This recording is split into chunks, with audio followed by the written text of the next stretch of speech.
The Urban Assembly Maker Academy believes the world needs problem solvers who can find and solve challenges to create positive change in a world where change is the only constant. UA Maker empowers students not only to be successful, adaptive citizens of the future, but to create that future through design thinking and innovation.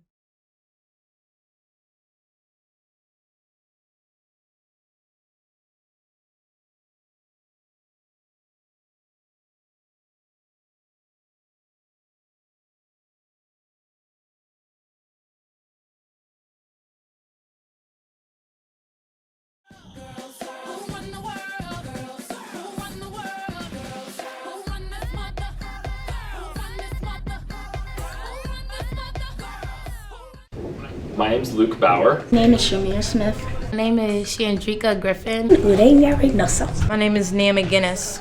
Brianna Vargas. Jaslyn Sanchez Myron. Tatiana Walkai. My name is River Silas. My name is Celia Ortiz. I'm Kayla Simpson. What would you define as a maker? Being a maker student, it's kind of fun being here, and it's really stressful at times, just being a part of UA Maker, because everything in here is not as easy as you think. You just gotta put your mind to it. Jaslyn Sanchez Myron. That you want to do. A person that likes to make things and be inspired by different, inspired by different people that's around them. Yeah. I think, well, first before I came to school, I thought a maker was a person who makes things, but I think a maker now is like a person who, just changes stuff and makes things better. A maker is someone that's really creative and knows how to use their imagination to make stuff.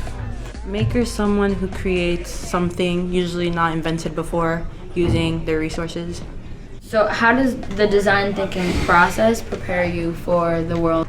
The design thinking process is basically how you make anything. You have one thing and you have to keep fixing it in order to make it better, and it's never done. It just keeps repeating. It's a cycle.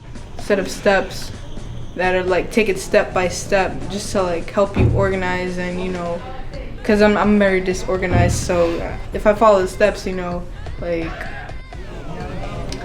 It'll just help you think along the way of being whatever you want to be when you get older, or what you want to work for. So, yeah. In society right now, technology is really big. So, what we do now is, I guess, is really helping, for the future. And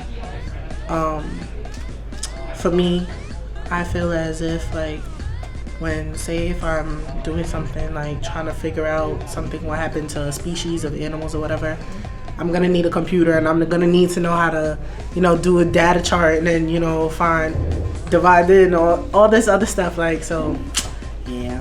I think that sometimes, for lack of a better phrase, people don't know what's good for them until somebody shows them how things can be.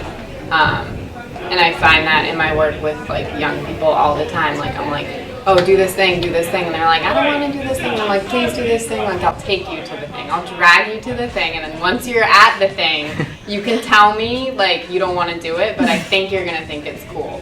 And so that's the same mentality I have toward thinking about girls at this school, because you don't necessarily know what something is until you experience it. And if we don't give girls the opportunity to experience something at as equal of a rate or as an opportunity as we do male students, because they haven't been inherently taught that they can be fixers and technologists and makers, or design thinkers as teachers and philosophers, if we don't give them that opportunity, they might not know it's there.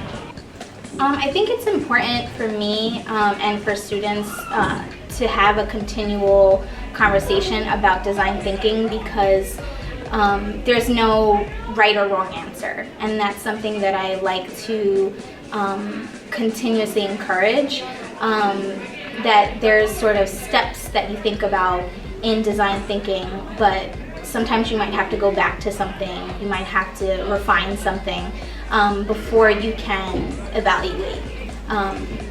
And similar to when I was a student, but not that similar, I always was sort of told that there's only one way to do something, or there's a formula that you have to stick to.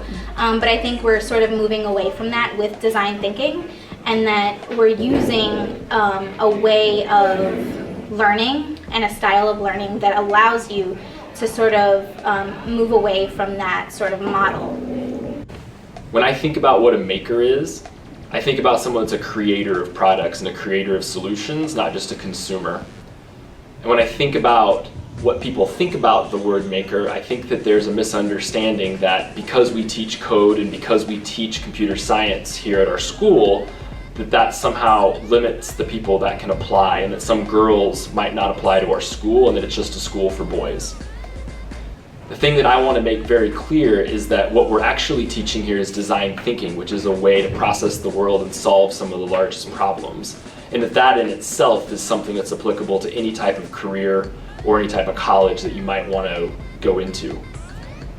While if you're interested in coding and computer science, design thinking can be an entry point for you to take a deep dive and learn the intricacies of those, but design thinking in itself will prepare you for any type of career. And that's the message that's really important for us to get out to all the students across New York City that might be applying to our school.